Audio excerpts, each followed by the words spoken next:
हुजूर जी की और बाबा जी की प्यारी साथ संगत जी, आप सभी को प्यार भरी राधा स्वामी जी संगत जी। वीडियो को शुरू करने से पहले एक विनती है, हमारे चैनल को जरूर सब्सक्राइब कर लीजिए और वीडियो को लाइक करना मत भूलिए। कमेंट और मैं राधा स्वामी जी जरूर लिख दीजिए और अपने शहर का नाम जरूर लिखें। संगत जी, आज 12 जनवरी को मुंबई में जो दृश्य बना वो सचमुच मन को भीतर तक छू जाने वाला था। बाबा जी की पावन उपस्थिति में हुजूर जी ने ऐसा गहन और प्रभावशाली सत्संग फरमाया कि हर श्रोता जैसे उसमें डूबता चला गया। आज हुजूर ने ऐसे ऐसे दिल को झकझोर देने वाले उदाहरण दिए कि सच में संगत सोचने पर मजबूर हो गई। हम आपके साथ आज के सत्संग का एक एक लव साझा करेंगे। आज निर्धारित समय से लगभग 5 मिनट पहले ही बाबा जी और हुजूर जी दोनों एक साथ मंच पर पधार गए थे और ठीक 9:30 पर हुजूर जी ने सत्संग आरंभ किया। सत्संग का प्रवाह ऐसा रहा कि तय समय से भी लगभग 1 से 2 मिनट अधिक तक चलता रहा और इस पूरे समय हुजूर जी ने संगत को बड़े खुले मन से सरल और जीवन से जुड़े सुंदर उदाहरणों के माध्यम से समझाया। आज हुजूर जी ने स्वामी जी महाराज की वो अमूल्य वाणी धाम अपने चलो भाई पराए देश क्यों रहना को आधार बनाकर सत्संग किया, जिसे सन 1990 से पहले हुजूर महाराज जी स्वयं अक्सर सत्संगों में लिया करते थे। इस वाणी को सुनते हुए और हुजूर जी को सत्संग करते देख बार बार ऐसा भाव मन में उठ रहा था मानो स्वयं हुजूर महाराज जी ही मंच पर विराजमान होकर संगत को मार्ग दिखा रहे हों। सत्संग के दौरान हुजूर जी ने बड़े प्रेम और स्पष्टता से समझाया कि आज जो वाणी संगत के सामने रखी गई है वो पूज्य स्वामी जी महाराज की अत्यंत अनमोल धरोहर है। उन्होंने बताया कि संत महात्मा अलग अलग ग्रंथों और वाणियों का सहारा इसलिए लेते हैं ताकि हमें उस जीवन सत्य से परिचित कराया जा सके जो आत्मा को परमात्मा के और भी निकट ले जाता है। इसी कारण सत्संगों में विभिन्न संतों की वाणी सुनाई जाती है, क्योंकि हर वाणी किसी न किसी अनुभूति और अनुभव की सच्चाई को प्रकट करती है और हमें भीतर की ओर देखने की प्रेरणा देती है। आप जी ने आगे समझाया कि संत महात्मा जो कुछ भी ग्रंथों के माध्यम से बताते हैं वो केवल पढ़ा लिखा ज्ञान नहीं होता, बल्कि उनके स्वयं के जीवन और आत्मिक अनुभूतियों का निचोड़ होता है। लेकिन अगर हम उस ज्ञान को केवल सुनने या सुनाकर आगे बढ़ जाने तक ही सीमित रख दें और अपने जीवन में उसे उतारने का प्रयास ना करें तो वह ज्ञान शब्दों की सीमा से बाहर नहीं निकल पाएगा। सच्चा लाभ तभी मिलता है जब उस ज्ञान को अपनाया जाए और व्यवहार में लाया जाए। जब हम अमल करते हैं तभी भीतर सच्चा विश्वास जन्म लेता है। हुजूर जी ने इस बात को एक बहुत ही सहज और सुंदर उदाहरण से स्पष्ट किया। उन्होंने कहा कि जब छुट्टियां खत्म होती हैं तो हम में से अधिकतर लोग वापस घर की ओर चल पड़ते हैं। कोई ट्रेन से सफर करता है, कोई बस से, तो कोई किसी और साधन से अपनी मंजिल की ओर बढ़ता है। और अगर रास्ते में कोई हमसे पूछ ले कि आप कहां जा रहे हैं तो हम बिना सोचे समझे कह देते हैं हम अपने घर जा रहे हैं। फिर हुजूर जी ने एक गहरा प्रश्न रखा, आखिर हमारा असली घर कौन सा है? आज क्योंकि हम शरीर के दायरे में हैं इसीलिए हम अपने दुनियावी घर को अपना स्थायी ठिकाना मान लेते हैं। लेकिन जब हम इस शरीर को ध्यान से देखते हैं तो यह केवल मिट्टी से बना हुआ एक ढांचा है। हमारा वास्तविक अस्तित्व यह शरीर नहीं बल्कि उसके भीतर बसने वाली आत्मा है।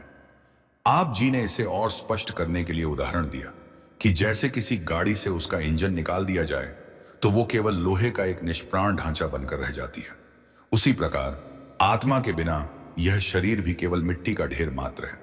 फिर हुजूर जी ने एक और तुलना करते हुए कहा कि जैसे तलवार जब तक म्यान में रहती है तब तक म्यान का भी एक महत्व होता है, लेकिन जैसे ही तलवार को बाहर निकाल लिया जाए यहाँ की का म्यान केवल एक खोखला खोल बनकर रह जाता है। इसी तरह आत्मा ही इस शरीर को अर्थ और जीवन देती है। आत्मा के बिना शरीर का कोई वास्तविक अस्तित्व नहीं रहता। हुजूर जी ने आगे बहुत स्पष्ट शब्दों में समझाया कि हमारा वास्तविक स्वरूप यह नाशवान शरीर नहीं बल्कि भीतर विराजमान आत्मा है। शरीर तो समय के साथ मिट जाने वाला है, लेकिन आत्मा सदा रहने वाली है। आप जी ने इसे समझाने के लिए एक सरल उदाहरण दिया। उन्होंने कहा, अगर हम हरे रंग का चश्मा पहन ले तो हमें पूरी दुनिया हरी ही नजर आएगी, लेकिन जैसे ही हम चश्मा उतार देते हैं तब चीजें अपने असली रंग और रूप में दिखाई देने लगती हैं। ठीक उसी तरह आत्मा ही हमारी असली पहचान है, मगर हम शरीर के चश्मे को पहने बैठे हैं, इसलिए सच्चाई हमें दिखाई नहीं देती। हजूर जी ने कहा कि दुख की बात यह है कि हम इस शरीर को ही सब कुछ मान बैठे हैं, जबकि सच्चाई इससे कहीं गहरी है। इसे और अच्छी तरह समझाने के लिए आप जी ने एक राजा का उदाहरण दिया। जैसे कोई राजा अपने राजसी वस्त्र उतारकर फटे पुराने कपड़े पहन ले और भीख मांगने लगे और धीरे धीरे वह खुद को सचमुच गरीब ही समझने लगे। वास्तव में तो वह एक राजा है, मगर भ्रम में आकर अपनी असली पहचान भूल चुका है। आज हमारी हालत भी बिल्कुल ऐसी ही हो गई है। हमने इस नश्वर शरीर को ही अपना असली अस्तित्व मान लिया है और आत्मा को जैसे पूरी तरह नजरअंदाज कर दिया है। इसी संदर्भ में हजूर जी ने संगत के सामने एक गहरा प्रश्न रखा, आखिर आत्मा का वास्तविक निवास कहाँ है? इसी बात को स्पष्ट करते हुए उन्होंने कबीर साहिब के वचन की याद दिलाई। कहे कबीर, यह राम के अंश। हजूर जी ने बहुत प्रेम से समझाया कि आत्मा कोई साधारण या छोटी सत्ता नहीं है, बल्कि वह स्वयं परमात्मा का अंश है। यही वो गढ़ रहस्य है जो वाणी के भीतर छिपा हुआ है। फिर उन्होंने यह पंक्ति रखी, आत्म में राम, राम में आत्म, जिन्हस गुरु विचारा। हजूर जी ने कहा कि इस गहरे सत्य को वही व्यक्ति समझ सकता है जिस पर गुरु की कृपा हो जाए। यह बात सामान्य बुद्धि से हर किसी के पल्ले नहीं पड़ती। उन्होंने आगे बताया कि आत्मा इस नाशवान संसार से संबंधित नहीं है, बल्कि उसका संबंध सीधा परमात्मा की सत्ता से है और अंत में हमें उसी मूल स्रोत की ओर लौट कर जाना है। इसके बाद हजूर जी ने पलटू साहिब की वाणी का उदाहरण दिया। साहिब क्या करें साहिब तेरे पास, अर्थ यह है कि जिसे हम बाहर दुनिया में इधर उधर ढूंढते फिरते हैं, वही मालिक तो हमारे भीतर ही विराजमान है। आवश्यकता केवल इतनी है कि हम अपनी दृष्टि को बाहरी दुनिया से हटाकर भीतर की ओर मोड़ें। आगे हजूर जी ने संगत को एक और अत्यंत गहरी और विचारणीय बात समझाई। उन्होंने बताया कि बाइबल में भी साफ शब्दों में लिखा है, you are the living temple of the god, अर्थात हर मनुष्य का शरीर स्वयं परमात्मा का जीवित मंदिर है। लेकिन हजूर जी ने सवाल उठाया, क्या हम इस सच्चाई को सच में समझते भी हैं या बस सुनकर आगे बढ़ जाते हैं? यही सोचने और आत्मचिंतन करने की बात है। आप जी ने फरमाया कि हर एक देह के भीतर मालिक स्वयं विराजमान है। बाबा जी भी सत्संगों में बार बार यह बात समझाते रहे हैं कि परमात्मा कोई दूर नहीं है, उसे महसूस किया जा सकता है, उसे पहचाना जा सकता है। लेकिन मन में प्रश्न उठता है कि आखिर उस परमात्मा को महसूस कैसे किया जाए। इसी संदर्भ में हजूर जी ने वाणी का उदाहरण देते हुए कहा, सो जन निर्मल जिनाब पछाता, अर्थात जिसने मालिक को पहचान लिया, जिसने अपने भीतर झांक कर उसे जान लिया, वही व्यक्ति जीवन के असली उद्देश्य को समझ सका। आप जी ने बताया कि हमारी भूल यह रही है कि हमने परमात्मा के अस्तित्व को केवल एक इंसानी रूप तक सीमित कर दिया, जबकि वाणी में साफ कहा गया है, चौथे लोक बसत एक स्वामी, यानी वह परमात्मा सचखंड में निवास करता है जो इस भौतिक संसार से कहीं ऊपर है। हजूर जी ने आगे बताया कि महाराज जी अक्सर यह कहा करते थे, यह देश हमारा वास्तविक देश नहीं है, यह कौम हमारी असली कौम नहीं है और यह धर्म भी हमारा अंतिम धर्म नहीं है। हमारा सच्चा देश तो सचखंड है, हमारी असली पहचान सच्चा नाम है और हमारा धर्म केवल एक ही है, मालिक से प्रेम करना, उससे करना, उससे इश्क करना, उसी में पूरी तरह लीन हो जाना। आगे हजूर जी ने बहुत ही सरल और गहरा उदाहरण देकर समझाया कि अभी हमारी अवस्था उस बच्चे जैसी है जो नर्सरी की कक्षा में पढ़ रहा हो और 12वीं के पाठ को समझने का प्रयास कर रहा हो। हर चीज का एक समय और एक प्रक्रिया होती है। जैसे सोना आग में तप कर ही अपनी पूरी चमक और कीमत प्राप्त करता है, वैसे ही आत्मा को भी अनुभवों और साधना की अग्नि से गुजरना पड़ता है। उसी प्रक्रिया से आत्मा परिपक्व होती है और अपने असली स्वरूप को पहचान पाती है। हजूर जी ने एक बहुत ही सहज और भावपूर्ण उदाहरण के माध्यम से समझाया कि जिस तरह एक छोटा सा बीज अपने भीतर यह संभावना समेटे होता है कि वो आगे चलकर एक विशाल वृक्ष बनेगा, उसी तरह हमारी आत्मा भी परमात्मा का अंश है और उसका वास्तविक लक्ष्य मालिक तक पहुंचना ही है। आप जी ने समझाया कि हमें यह मानव जीवन यूं ही नहीं मिला है। मालिक ने यह जन्म इसलिए दिया है ताकि हम अपने असली स्वरूप को पहचान सकें और अपने वास्तविक उद्देश्य को पूरा कर सकें। हजूर जी ने इसे एक और सरल उदाहरण से स्पष्ट किया। जैसे कोई बच्चा स्कूल में दाखिला ले और फिर पढ़ाई छोड़कर इधर उधर भटकने लगे तो भला उसे कौन समझदार कहेगा। ठीक वैसे ही अगर हम अपने जीवन के मूल उद्देश्य को भूलकर मालिक की ओर बढ़ने के बजाय संसार की उलझनों में खो जाएं, तो हमें भी ज्ञानी कैसे कहा जा सकता है। हम अपनी सुविधा और आराम की सीमाओं में ही सिमट कर रह जाते हैं और यही कारण है कि मालिक की प्राप्ति हमसे दूर रह जाती है। जब तक हम अपने सुख सुविधा के दायरे से बाहर निकलने का साहस नहीं करेंगे, तब तक उस परम सत्य तक पहुंचना संभव नहीं है।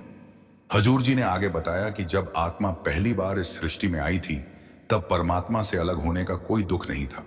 लेकिन समय के साथ हम संसार के दिखावे, बाहरी आकर्षणों और व्यर्थ के कार्यों में उलझते चले गए। मनुष्य का जीवन हमें विवेक और समझ की शक्ति के साथ मिला है। मालिक ने हमें यह जीवन यूं ही नहीं दे दिया। वह चाहता तो हमें किसी पशु की योनि में भी भेज सकता था, लेकिन उसने हमें यह अनमोल मानव जन्म दिया ताकि हम स्वयं को पहचान सकें, अनुभव प्राप्त कर सकें और अंततः उसी में वापस लीन हो सकें। हजूर जी ने एक उदाहरण देते हुए कहा, जैसे रात के समय एक पतंगा बार बार बल्ब की रोशनी के चारों ओर मंडराता रहता है और अंत में थक कर अपनी जान गंवा बैठता है, उसी तरह हम भी जीवन भर भटकते रहते हैं, संसार के चकाचौंध में गुम हो गए हैं, जबकि मृत्यु हमारे द्वार के पास खड़ी होती है। फिर भी हम बेहोशी की अवस्था में संसार के जाल में फंसे रहते हैं और इस अमूल्य जीवन को व्यर्थ गवा देते हैं। ना हमें अपने असली ठिकाने का ज्ञान होता है और ना ही मालिक की कोई पहचान बन पाती है। हजूर जी ने दृढ़ता से कहा कि हमारे जीवन का एक ही सच्चा उद्देश्य है, मालिक को पाना। अनगिनत जन्मों में हम कीड़े मकोड़े बने, पतंगे बने, आए बाप और न जाने कितने रूप धारण किए। 84 लाख योनियों के बाद अब यह दुर्लभ मानव जीवन हमें मिला है। यह मौका केवल इसीलिए है कि इसी जन्म में हम मालिक को प्राप्त कर सकें। इस अवसर को हल्के में मत लो, इसे व्यर्थ मत जाने दो। हमें अपने असली कार्य पर ध्यान केंद्रित करना है और संसार के छोटे छोटे झमेलों में उलझकर अपने जीवन की दिशा नहीं खोनी है। हजूर जी ने बड़े स्नेह और सच्चाई से हमें आगे समझाया कि हम लोग दौलत और ओहदे के पीछे भागते रहते हैं। असल में दौलत तो इसीलिए थी कि हमारे जीवन में थोड़ा सुकून आए, जिंदगी थोड़ी आसान हो जाए। शुरुआत में हमारी जरूरतें सीमित होती हैं। पहले एक छोटा सा घर होता है, फिर समय के साथ वही घर बड़ा बन जाता है। उसके बाद एक नहीं 2-3 मकान खड़े हो जाते हैं। गाड़ियों का हाल भी कुछ ऐसा ही है। पहले एक छोटी गाड़ी से काम चलाते हैं, फिर उससे बड़ी आ जाती है और आज स्थिति यह है कि एक ही घर में हर सदस्य के पास अपनी अलग गाड़ी है। मगर जिस धन दौलत को हमने सुकून और आराम के लिए जुटाया था, वही अब हमारी रातों की नींद हराम करने लगी है। जो संपत्ति कभी चैन देने वाली थी, वही वही आज दुखों की जड़ बन गई है। कभी इनकम टैक्स की चिंता सताती है तो कभी बाजार के गिरने का डर मन को घेर लेता है। हजूर जी ने संगत को याद दिलाया कि पहले के समय में परिवार एक साथ जुड़े रहते थे, घर की कमाई और धन सबका साझा होता था। लेकिन आज हालात बदल गए हैं। अब हर कोई अपने पन्ने दायरे में सिमट गया है, यहां तक कि पति तक के खाते अलग अलग हो गए हैं। इसी सच्चाई को वाणी में इस तरह कहा गया है, देंदा दे लेन दे थक पाए, जुगाज जुगांतर खाए खाए। फिर हजूर जी ने ओहदे की बात समझाई। उन्होंने कहा कि पद और ओहदा हमें इसीलिए दिया जाता है ताकि कुछ सुविधाएं मिले और जीवन सरल हो सके। लेकिन जैसे ही वह ओहदा चला जाता है, हमारी आदतें वहीं की वहीं रह जाती हैं। उसका जाना हमें भीतर से तोड़ देता है। जो ओहदा कभी सुकून देने वाला था, वही हमारे दुख और पीड़ा का कारण बन जाता है। बच्चों की चर्चा करते हुए हजूर जी ने बड़ी मार्मिक बात कही। उन्होंने कहा कि संतान प्राप्ति के लिए हम न जाने कितने स्थानों पर जाकर मत्थ टेकते हैं, लेकिन जब बच्चे मिल जाते हैं तो हम उन्हें अपनी इच्छा के अनुसार चलाने लगते हैं। अब यह करो, अब वो करो, अभी खाना खाओ, जबकि हमारा असली उद्देश्य तो उनके संस्कार और चरित्र का निर्माण होना चाहिए था। मगर हम उन्हें नियंत्रित करने की कोशिश में ही उलझे रह जाते हैं। ना तो हम बच्चों को अपने वश में रख पाते हैं और ना ही उन्हें समझ पाते हैं। और फिर एक दिन ऐसा आता है कि वही बच्चे हमसे दूर हो जाते हैं। अब वे हफ्तों में कभी एक बार फोन करते हैं। ऐसे में सोचने की बात यह है कि क्या वे बच्चे हमारे जीवन में सुख लेकर आए या हमारे दुख का कारण बन गए। हजूर जी ने कहा कि हमने जरूरत और चाहत के फर्क को ही नहीं समझा। वाणी में कहा गया है, सब पर्वत जड़िया मौत तलवाम हैंट। हमारी इच्छाएं पर्वतों से भी भारी हो गई हैं और मौत हमारे दरवाजे पर दस्तक दे रही है। फिर हजूर जी ने समझाया कि आज हम सुबह उठते हैं और क्रोध से भरे होते हैं। काम, क्रोध, लोभ, मोह और अहंकार ने हमारा जीना दुर्भर कर दिया है। इसीलिए वाणी में कहा गया है, हमें दीर्घ रोग हैं, दारू भी है समाए। यदि मालिक की कृपा हो और हम गुरु का शब्द उवारे तभी यह रोग मिट सकता है। हजूर जी ने आगे कहा, सब कुछ अपना एक राम पर आया। स्वामी जी कहते हैं, गुरु का नाम संभाले चलत यही है धाम। नाम 2 प्रकार के होते हैं, एक वर्णनात्मक नाम और दूसरा ध्वनात्मक नाम। हम जल को, सूर्य को, हवा को देवता मान बैठे। सृष्टि के जन्म और मृत्यु के चक्कर को हमने ब्रह्मा, विष्णु, महेश का रूप दे दिया। पर असली नाम वो है जो ध्वनि रूप में है, वह शक्ति जो सृष्टि को चला रही है। हजूर जी ने बहुत स्पष्टता से समझाया कि यही नाम सृष्टि के आरंभ का मूल कारण है और नाम ही पूरी सृष्टि को निरंतर गति दे रहा है। आप जी ने कहा कि यदि यह नाम हमारे शरीर से अलग हो जाए तो शरीर का अस्तित्व उसी क्षण समाप्त हो जाता है। वाणी में भी यही सत्य प्रकट किया गया है। सब में ज्योत ज्योत है, सोई तीसरे चानन सब में चानन हुई। अर्थात वही एक दिव्य ज्योति हर जीव के भीतर विद्यमान है। वही प्रकाश सब में समान रूप से फैल रहा है। हजूर जी ने बताया कि आधुनिक विज्ञान भी किसी न किसी रूप में इसी सत्य की ओर इशारा करता है। विज्ञान भी कहता है कि सृष्टि की उत्पत्ति एक महाविस्फोट से हुई और उसी क्षण प्रकाश और ध्वनि का जन्म हुआ। वही ध्वनि, वही नाद आज भी हमें भीतर से पुकार रहा है, बस हम उसे सुन नहीं पा रहे। आप जी ने एक गहरा उदाहरण देते हुए कहा कि हमारा सिर एक उल्टे कुएं की तरह है जिसके भीतर यह दिव्य ज्योत और प्रकाश निरंतर प्रज्वलित है। लेकिन हजूर जी ने दुख के साथ कहा कि हम लोग इन बातों की गहराई को आज तक सही अर्थों में समझ ही नहीं पाए। हम मंदिर जाते हैं, मस्जिद जाते हैं, गुरुद्वारे और चर्च भी जाते हैं, लेकिन वहां जाकर ज्यादातर हम केवल इमारतों और बाहरी प्रतीकों तक ही सीमित रह जाते हैं। मस्जिद में अजान की आवाज गूंजती है, दीप जलते हैं, गुरुद्वारे में गुरु ग्रंथ साहिब का प्रकाश होता है, वाणी का पाठ होता है, चर्च में मोमबत्तियां जलती हैं, सब कुछ होता है। लेकिन असली सच्चाई तो इन सब के भीतर नहीं बल्कि हमारे अपने भीतर छिपी हुई है। अफसोस इस बात का है कि हमने कभी अपने अंदर झांकने का प्रयास ही नहीं किया। हमने बाहरी पूजा पाठ को ही सच्ची इबादत मान लिया है, जबकि पूजा का वास्तविक अर्थ तो मन को एकाग्र करना, भीतर की ओर लौटना है। लेकिन आज हालात ऐसे हो गए हैं कि पूजा भी एक तरह का लेन देन बन चुकी है। अब तो लोग ऑनलाइन पूजा करवा लेते हैं, पैसे भेजे और समझ लिया कि पूजा पूरी हो गई। हजूर जी ने आगे समझाया कि हम अलग अलग तीर्थ स्थलों की यात्रा करते हैं, वहां जाकर स्नान करते हैं, लेकिन सच्चा तीर्थ कोई भौगोलिक स्थान नहीं होता। असली तीर्थ वो है जहां आत्मा को सच्चा ज्ञान प्राप्त हो। तीर्थ कोई जगह नहीं, तीर्थ एक अवस्था है, एक अनुभव है जो भीतर जागता है। हजूर जी ने समझाया कि पहले समय में स्नान का असली उद्देश्य केवल शरीर को साफ करना होता था, जिससे कि बाहरी सफाई हो सके, ताकि इंसान एकाग्र होकर मालिक की भक्ति में बैठ सके और भजन सहजता से हो पाए। लेकिन आज इंसान ने नहाने को ही मुक्ति का मार्ग समझ लिया। इंसान अलग अलग धार्मिक स्थानों पर जाकर नहा रहा है। अगर मुक्ति इतनी आसान होती तो यह दुनिया कब की खाली हो गई होती। बाहरी स्नान से केवल देह की स्वच्छता होती है।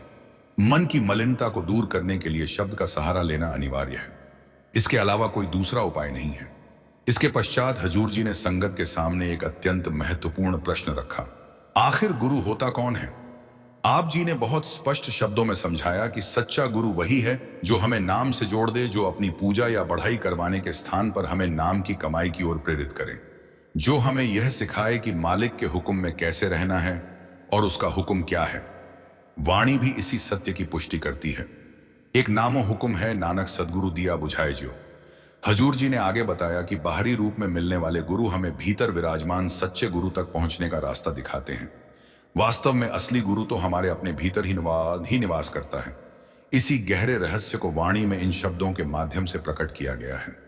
शब्द गुरु सूरत धुन चेला, अर्थात शब्द ही हमारा गुरु है और हमारी चेतना उस शब्द धुन की शिष्य है। आगे हजूर जी ने समझाया कि यह पूरा संसार केवल रंग बिरंगा तमाशा है, माया द्वारा रचा गया एक विशाल जाल है। यहाँ राजा भी अस्थाई है, प्रजा भी क्षण भंगुर है और यह सारी सृष्टि भी स्थिर नहीं है। धन, पद, प्रतिष्ठा और वैभव, यह सब कुछ पल भर के मेहमान हैं। लेकिन हम इन्हीं नाशवान वस्तुओं में उलझकर अपने सच्चे मालिक से दूर होते चले गए हैं। इसी सच्चाई को ध्यान में रखते हुए कहा गया है कि तप, राज, सुख और नरक, यह सभी कर्मों के बंधन ही हैं। हमारे कर्मों का भार दिन प्रतिदिन बढ़ता जा रहा है क्योंकि हम माया की जंजीरों में जकड़े हुए हैं। परिणाम स्वरूप धीरे धीरे हमारा मन भी मैला और अंधकारमय होता चला गया है। हजूर जी ने समझाया कि जैसे गंदा कपड़ा साबुन से धोने पर साफ होता है, वैसे ही पापों और विकारों से भरे मन को केवल नाम और शब्द की कमाई से ही शुद्ध किया जा सकता है। कोई और उपाय इसमें कारगर नहीं होता। आगे हुजूर बोले, कई बार हम शिकायत करते हैं कि हमें भीतर कुछ दिखाई क्यों नहीं देता, कुछ सुनाई क्यों नहीं देता। इस पर हजूर जी ने बहुत सरल उदाहरण दिया। अगर कोई व्यक्ति दक्षिण दिशा की ओर चलता रहे और यह उम्मीद करे कि वह उत्तर पहुंच जाएगा, तो क्या यह संभव है? बिल्कुल नहीं। इसी तरह बिना सही दिशा के अभ्यास किए भीतर का अनुभव नहीं हो सकता। इसी कारण रोज 2.5 घंटे बैठने का हुक्म दिया गया है। जब मन शांत और सहज होगा तभी भीतर की धुन अपने आप सुनाई देने लगेगी। हजूर जी ने बताया कि सहज जीवन के 2 मुख्य आधार हैं, धैर्य और संतुलन। अगर कोई हमें गाली दे और हम भी गुस्से में उसी तरह जवाब दे दें तो हम भी उसी स्तर पर उतर आते हैं। बड़े महापुरुषों ने कहा है कि अगर सामने वाला मूर्खता कर रहा है तो क्या हमें भी वही करके मूर्ख बन जाना चाहिए? अगर उस समय हम 2 मिनट चुप रह क्यों जाएं, अपने भीतर संतुलन बनाए रखें और सहजता को थाम लें तो वातावरण अपने आप शांत हो जाता है। यही सच्ची साधना है और यही भीतर की यात्रा का पहला कदम है। हजूर जी ने फिर जीवन के संतुलन की बात की। उन्होंने कहा कि हमारी जिंदगी 3 पहियों पर चलती है, व्यक्तिगत जीवन, कामकाज और परमार्थ। यह तीनों मिलकर जीवन का संतुलन बनाते हैं। लेकिन आज कामकाज ने हमारी पूरी जिंदगी पर कब्जा कर लिया है और परमार्थ को हम भूल गए हैं। इसका मतलब यह नहीं कि सिर्फ परमार्थ में ही लगे रहे, बल्कि जैसे सृष्टि का हर तत्व संतुलन में है, जल, अग्नि, वायु, वैसे ही जीवन का संतुलन जरूरी है। हजूर जी ने समझाया कि ताजमहल बनने में 22 साल लग गए थे। भारत की आजादी भी बरसों की मेहनत और संघर्ष के बाद मिली। ऐसे ही अगर हमें अपने मन को माया के पिंजरे से आजाद कराना है तो मेहनत करनी ही होगी। जीवन में उतार चढ़ाव आएंगे, लेकिन अगर मालिक पर भरोसा रखा तो वह खुद हमें मुश्किलों से पार कराएंगे। हम अक्सर सत्संग में आते हैं और उम्मीद करते हैं कि कोई चमत्कार हो जाए, पर असली चमत्कार तब होगा जब हम अपने मन को मालिक की भक्ति में टिकाएंगे और सच्चे अर्थ में उसके प्रेम को अपने भीतर जगाएंगे। यही है असली मार्ग, यही है असली सफलता। हजूर जी ने कहा, संत महात्मा कोई चमत्कार नहीं करते, वे तो केवल सहज अवस्था की ओर ले जाते हैं, और यह सहज तब आएगा जब आत्मा सच खंड तक पहुंचेगी, तभी भीतर का सच्चा चैन महसूस होगा। फिर हजूर जी शरण की महिमा समझाते हैं। शरण क्या है? क्या यह है कि हम किसी तीर्थ स्थान पर जाएं, किसी मंदिर, मस्जिद या धर्मशाला में जाकर पूजा पाठ करें और सोएं कि अब हम शरण में आ गए? नहीं, बिल्कुल नहीं। हजूर जी बताते हैं कि शरण कोई जगह या क्रिया नहीं है, यह तो एक मानसिकता है। शरण का मतलब है खुद को मालिक के आगे पूरी तरह समर्पित करना। शरण में इंसान अपनी सोच को खत्म कर देता है, अपनी हस्ती मिटाकर खुद को मालिक में लीन कर देता है। हजूर जी ने संगत को समझाने के लिए श्री गुरु अमरदास जी का एक प्रेरणादायक प्रसंग सुनाया। एक समय गुरु अमरदास जी ने मिट्टी के चबूतरे बनवाने की सेवा रखी। यह सेवा 1-2 बार नहीं बल्कि पूरे 78 बार करवाई गई। कभी चबूतरा यहां बनवाया जाता, कभी वहां। संगत पूरे मन से सेवा में लगी रहती, बिना किसी सवाल या शिकायत के। लेकिन हर जगह सब एक जैसे नहीं होते। कुछ लोग इस सेवा को लेकर ताने कसने लगे, तरह तरह की बातें कहने लगे। उस समय गुरु अमरदास जी के एक सच्चे और समर्पित सेवक ने आगे बढ़कर सबको रोका और दृढ़ता से कहा, अगर कुछ कहना है तो मुझे कहो, मेरे मालिक के बारे में कुछ मत कहो। उस सेवक ने ना तो किसी की बुराई की, ना किसी को परखने की कोशिश की, और ना ही दूसरों की कही बातों को अपने मन में जगह दी। हजूर जी ने बताया कि वही शांत, सहनशील और अत्यंत विनम्र सेवक आगे चलकर गुरु रामदास जी बने। अपने पूरे जीवन में उन्होंने कभी किसी की निंदा नहीं की, किसी को तौलने या परखने का भाव नहीं रखा, और ना ही किसी को बड़ा या छोटा समझा। उनका संपूर्ण जीवन सेवा, सहिष्णुता और पूर्ण समर्पण का जीवंत उदाहरण बन गया। हजूर जी ने यह प्रसंग केवल कथा के रूप में नहीं सुनाया, बल्कि इसलिए रखा ताकि हम सब अपने भीतर झांक सकें। आज हम बड़ी सहजता से कह देते हैं कि हमने स्वयं को गुरु के चरणों में अर्पित कर दिया है, लेकिन वास्तविक समर्पण तो तब दिखाई देता है जब सेवा करते समय धैर्य बना रहे, आलोचना का सामना करते हुए मौन रखा जाए और मन में किसी के प्रति निंदा या शिकायत का भाव ना उभरे। यही वह कसौटी है जिससे सच्ची गुरु भक्ति पहचानी जाती है। आगे हजूर जी ने विकारों को गहराई से समझाते हुए फरमाया कि वास्तव में हमारे चारों तरफ 5 विकार हर समय हमें घेरे रहते हैं, काम, क्रोध, लोभ, मोह और अहंकार। और इस वर्तमान युग में इनके साथ एक और नया विकार भी जुड़ गया है, वो है मोबाइल फोन। हम सिमरन के समय को टाल देते हैं, लेकिन मोबाइल पर घंटों बिताना हमें जरा भी भारी नहीं लगता। सुबह आंख खुलते ही 1 घंटा मोबाइल और रात को सोने से पहले भी 1 घंटा मोबाइल। तो फिर प्रश्न यह है कि क्या यही समय हम भजन सिमरन को नहीं दे सकते?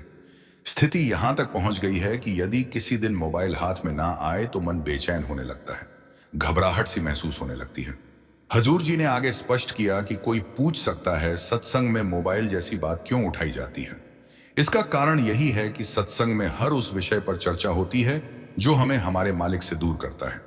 सत्संग हमारे सामने आईना रखता है ताकि हम अपने आप को पहचान सके और आत्मा को उसके वास्तविक घर की ओर ले जाने का प्रयास कर सकें। लेकिन सच्चाई यह है कि हम इस संसार को ही सब कुछ मान बैठे हैं। हमें लगने लगा है कि यही हमारा स्थायी ठिकाना है।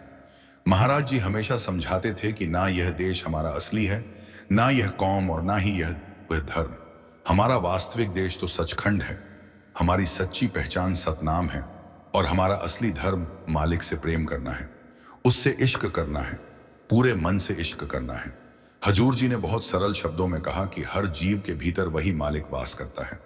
बाबा जी भी बार बार सत्संगों में यही बात दोहराते हैं कि परमात्मा कोई दूर बैठी हुई सत्ता नहीं है, उसे महसूस किया जा सकता है, उसकी पहचान की जा सकती है। लेकिन प्रश्न यह उठता है कि यह अनुभव कैसे हो, परमात्मा को जाना कैसे जाए। इसी संदर्भ में हजूर जी ने वाणी का उदाहरण दिया। सो जन निर्मल जे ना पछाता, अर्थात जिसने अपने भीतर बसे मालिक को पहचान लिया, वही वास्तव में जीवन के उद्देश्य को समझ पाया। उन्होंने यह भी कहा कि हमने परमात्मा को केवल एक इंसानी रूप तक सीमित कर दिया है, जबकि वह किसी देह या आकार की सीमा में बंधा हुआ नहीं है। वह उससे कहीं व्यापक है, हर कण में, हर प्राण में व्याप्त है। आगे हुजूर जी ने फरमाया कि स्वामी जी महाराज बड़े प्रेम और गहराई से समझाते हैं कि मनुष्य का जन्म कोई साधारण बात नहीं है। यह अनमोल देह 84 लाख योनियों की लंबी यात्रा के बाद प्राप्त होती है। हर योनि में चाहे आत्मा ने केवल 1 वर्ष ही क्यों ना बिताया हो, फिर भी यह मानव जन्म करोड़ों वर्षों के बाद नसीब होता है। इसलिए यह अवसर अत्यंत दुर्लभ और बहुमूल्य है। इसके बावजूद हम अक्सर यह कहकर टाल देते हैं कि भक्ति तो बाद में करेंगे, जबकि सच्चाई यह है कि यही जीवन, यही क्षण भक्ति का वास्तविक अवसर है, और इसे व्यर्थ जाने देना अपने ही हाथों से अनमोल खजाने को गंवाना है। हजूर जी ने बड़ी सादगी से कहा कि हम अक्सर मालिक से दया की प्रार्थना करते रहते हैं, लेकिन अगर सच में देखें तो मालिक ने हम पर पहले ही अपार कृपा कर दी है। उसने हमें यह मनुष्य जन्म दिया जो अपने आप में सबसे बड़ी दया है। इसी जन्म के साथ उसने हमें विवेक की शक्ति दी ताकि हम सही और गलत का भेद समझ सकें। इतना ही नहीं, अपनी पूर्ण कृपा से उसने हमें सद्गुरु की संगत दी और अनमोल नाम दान का वरदान भी प्रदान किया। अब जरा ठहर कर सोचिए, इसके बाद और किस दया की हमें जरूरत रह जाती है। अब प्रश्न यह नहीं है कि दया मिले या ना मिले, बल्कि असली बात यह है कि जो दया हमें मिल चुकी है उसका सही उपयोग कैसे किया जाए। हजूर जी ने इस गढ़ बात को एक बेहद सहज उदाहरण से स्पष्ट किया। जैसे हम भोजन पहले तैयार करते हैं, फिर उसे खाते हैं और अंत में उसे पचा लेते हैं, ठीक उसी तरह अब हमें उस दया और कृपा को अपने जीवन का हिस्सा बनाना है। अब समय आ गया है कि हम नाम दान की विधि में पूरे मन से जुड़े, जैसा सद्गुरु हमें सिखाते हैं। लेकिन हमारी पुरानी आदतें अभी भी हमारा पीछा नहीं छोड़ती। हम बार बार किसी न किसी चीज की मांग करते ही रहते हैं। हजूर जी ने कहा कि हमें खुद से ईमानदारी से यह प्रश्न पूछना चाहिए कि आखिर हम मांगते क्या हैं, क्योंकि इस संसार से जो कुछ भी मांगा जाता है वह स्थायी नहीं होता। वो कुछ समय के लिए मिलता है और फिर हाथ से निकल जाता है। मालिक की वाणी में यह बात बिल्कुल साफ शब्दों में कही गई है, बिन मांगे मोती मिले, मांगे मिले ना कोई। सत्संग के अंत में हजूर जी ने यह भी समझाया कि स्वामी जी बार बार हमें यह एहसास दिलाना चाहते हैं कि भीतर होने वाले आत्मिक अनुभवों को शब्दों की सीमा में बांधा नहीं जा सकता। वाणी में आता है, जो तू भी से वो है नहीं, जो है वह कहा ना जाए। सियाना बयाना क्या कहे गूंगे का गुड़ भाई। अर्थ यह है कि जो हमें भीतर दिखाई देता है वह वास्तव में वैसा नहीं होता जैसा नजर आता है, और जो सच्चा अनुभव है उसे कहा ही नहीं जा सकता। जैसे कोई गूंगा व्यक्ति गुड़ का स्वाद शब्दों में नहीं समझा सकता, वैसे ही आत्मा के यह गहरे अनुभव भाषा से परे होते हैं। हजूर जी भी यही फरमाते हैं कि ऐसे अनुभव केवल महसूस किए जाते हैं, उन्हें लफ्जों में ढाला नहीं जा सकता। संगत जी, यह थी वह सब बातें जो आज के सत्संग में हजूर जी ने मुंबई में फरमाई। राधा स्वामी जी छरी क्वफाई वन का थी।